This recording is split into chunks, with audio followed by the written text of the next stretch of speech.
In this video, Chapter 7, Section 4, when does the government regulate competition, or should they? We're going to look at regulation and deregulation. We're going to look at what happened in the 1980s from 2008 and why so much regulation existed in the 1980s. So there's two different types of economics when it comes to regulatory and deregulation. Regulatory's idea is that the laws enforced by government intend for the best interests of a nation. So creating more laws that protect the economy to make it grow better. The opposite viewpoint is limiting or reducing government control over market forces. And this idea is that the market can exist with not as much hands-on from the government. So why did so much regulation exist in the 1980s?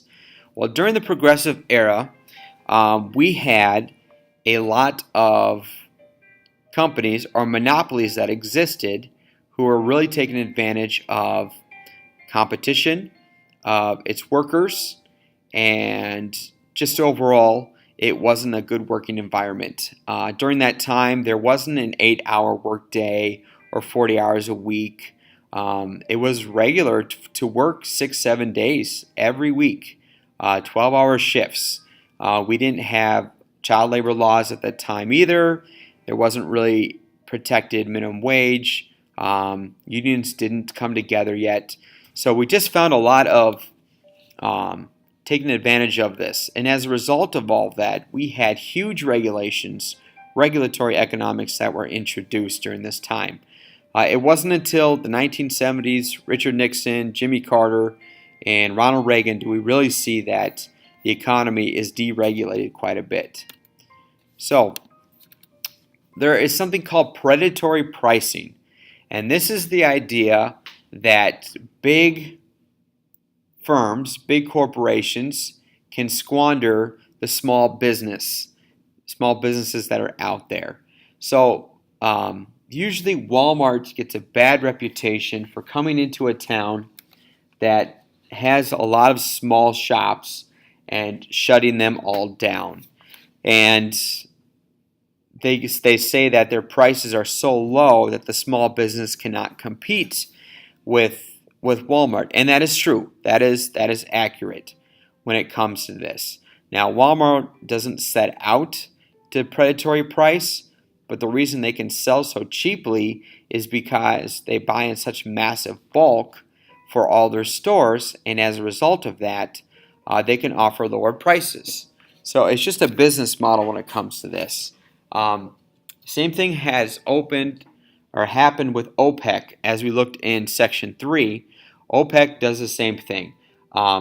When we really started to push oil back in the 90s, all of a sudden OPEC was getting concerned because now it had competition of oil drilling companies in the United States. So they purposely dropped the price so low that it made no sense for a company in the United States to drill oil.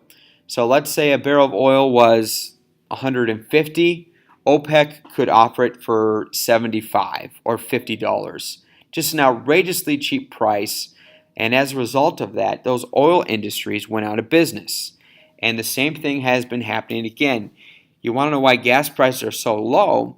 It's because OPEC has been trying to do the same thing. They try to do predatory pricing on the U.S. in order to be the only one that offers oil to the world. Well, it's not working this time because we learned from our mistakes and our oil industries are doing just fine. Here's a couple problems with predatory pricing. First, yes, it does exist, but at the same time, it doesn't have such a stronghold as everyone portrays it to be. Here are the arguments to get it. So Walmart comes into town. They shut down a bunch of mom and pop shops. And what happens usually when a business goes out of business, they sell up all their assets, their physical capital. So what happens then? Other entrepreneurs, other investors will buy up all those assets for pennies, very cheap. And now their barrier to entry is a lot easier. Those high startup costs do not exist because they bought it for such a cheaper price. also, if they have that, they also can focus on certain products that they can buy in very large bulk and be able to keep in competition with that. Um, and then also, if Walmart drops the price so dramatically, these shop owners can actually go to Walmart and buy in bulk from them and be able to compete even more. So, yes, predatory pricing does exist, but at the same time, there are ways to be able to compete with these big, large box stores in order to stay in business. So, predatory pricing. Next, so the government was created or has created antitrust laws. And as you kind of looked, if you did the homework assignment about the MLB, antitrust laws were discussed. The idea is that these laws exist to encourage competition in the marketplace. So their job is to make sure that we don't have monopolies that exist in the U.S. that hurt the economy, that hurt competition. So as we looked at, a natural monopoly is fine, and we looked at it's regulated. But the other monopolies make things a little more difficult. So these monopolies are called trusts. It's a legal group of companies that discourage competition. So predatory pricing.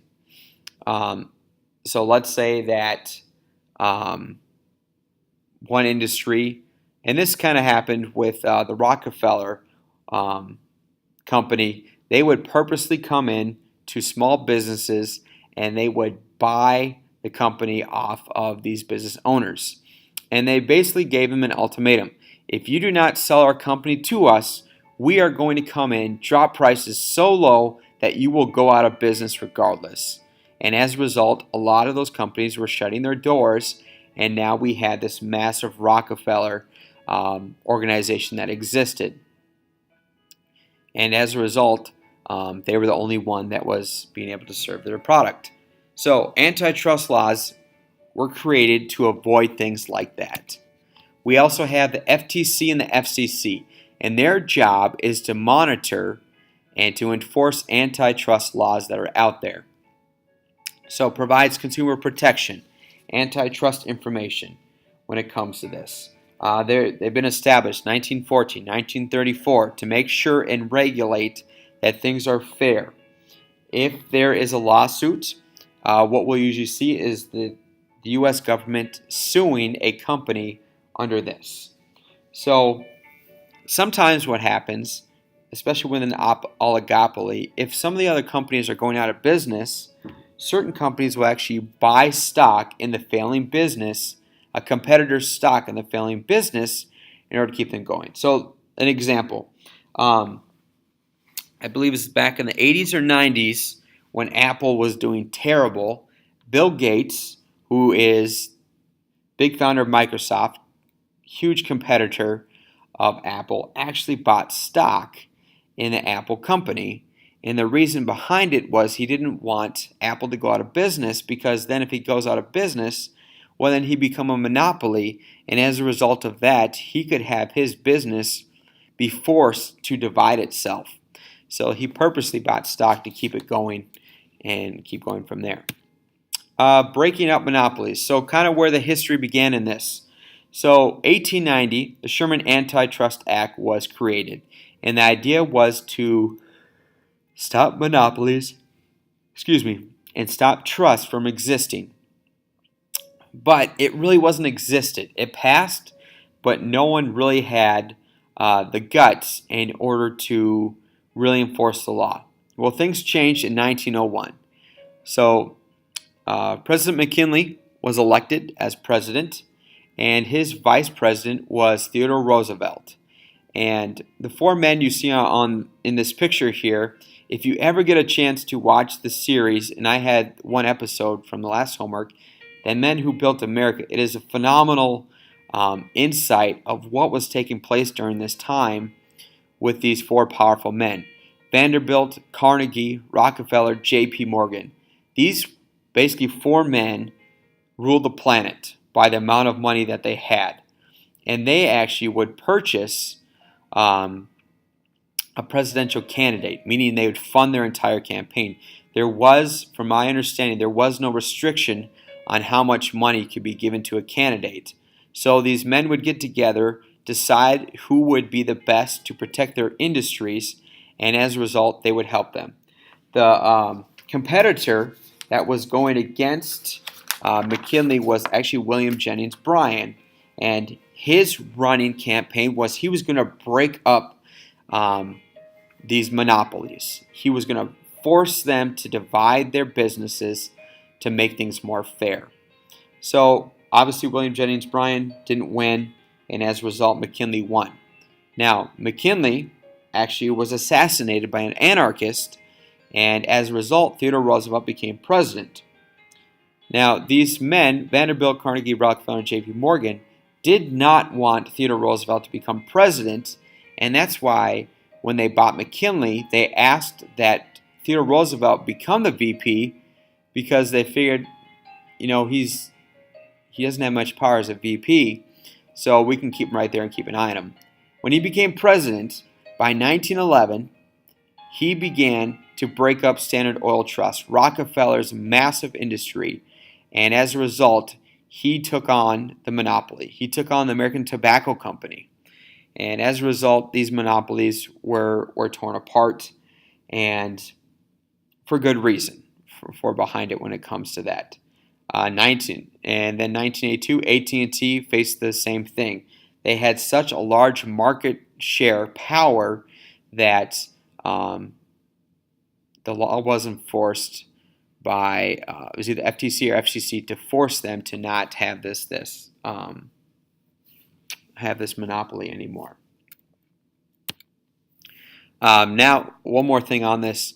After this time, they actually started putting caps on how much people can contribute to one candidate for a political part or for a become president or a politician or a congressman.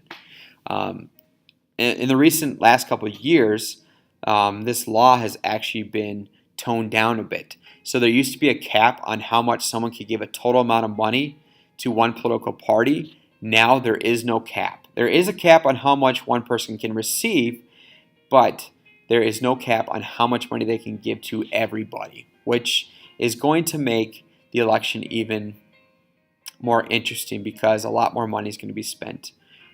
Quickly, just a few more of these antitrust acts that were taking place. Microsoft versus Netscape. If I was asked the question, how many of you use Netscape on your computer, we would get no hands. We'd probably get some people that said they never even learned Netscape and what that is. It was basically a search engine. So Microsoft in the 1997 purposely was telling companies that build their computers that wanted the Microsoft software integrated into their computers that if they wanted to use it, they had to use Internet Explorer. They were not allowed to use any other web browser. And as a result, Netscape filed a report and sued Microsoft, saying you cannot force these computer companies to only use your web browser. You have to open it up for competition. The result, Netscape won, but by that time it was too late. Netscape went under, and we know it no longer exists here today. So there has been these antitrust that exist. Another way that these companies or the government regulates to make sure that competition is fair is they monitor mergers. One, when they have a couple companies that come together to form a single firm, there has to be a couple guidelines for that. So the couple guidelines would be that they need to be able to lower prices, they got to make it a more reliable service, and it must be more efficient in the industry. It cannot be predatory pricing, and it cannot result in less competition. So every time there's a big merger, basically permission needs to be granted by the government in order to do this. So in 2000, American Online and Time Warner, American Online is an internet service, Time Warner was a cable, actually formed a merger, and they were so similar that the government actually granted them their merger. Now, if you look at history, it's actually one of the worst mergers that ever took place. Millions of dollars was lost, but we're not going to get into that right now. 2002, Libby and Anchor Hocking tried to form a merger. I had to look this one up too when I first saw this, but it's a glassware maker. They were rejected from having their merger come together because the government said it would eliminate competition and it would not help the economy. So theirs was limited. Another one that we saw here is there was so much regulation that was taking place during this time that by 1997, new guidelines were released to stop or allow different types of mergers. So mergers were encouraged for, and still are today, to create a better product. So prove it's a lower cost, price, or lead to a better product. So if we can lower the cost and create a better product, it's a big thing. So that'd be like Verizon and T-Mobile coming together to create this massive cell phone company. If it could be a lower cost and better product, it would work. Some mergers of the past. If anyone knows who Mark Cuban is, yes, he is the owner of the Dallas Mavericks, and also he is a member of the Shark Tank episodes. He actually created a company called Broadcast, and Broadcast was the first really live telecast that was out there on the internet. He sold his company to Yahoo for $5.7 billion. And this was a new thing, watching live video. But the problem was the internet speed was not fast enough at that time. And as a result, Broadcast actually failed. So Mark Cuban actually made money off of this, but Yahoo lost it. And our last slide, deregulation. So if we look at progressive era, 1920, 1921, or 1900 to 1920, we saw big regulation come into force because all these monopolies were existing, and they had to get rid of the Rockefeller, Carnegie, Morgan, and Vanderbilt monopolies. They had to break it up. They had to protect the citizens, and then we had forming of unions. Now, in the 1990s and now today, we've seen deregulation try to remove a lot of this and allow the economy to grow on its own. So 1970s, President Carter actually deregulated the airline industry. 1990s, we see the electricity markets also be deregulated. Now, as a result, we did see companies fail and go out of business because of deregulation, but it wasn't a bad thing because as a result of it, it created better products. So from this, we did see growth, but also some did seem to fail there for a while. Okay, that is the end of Section 4 notes of Chapter 7.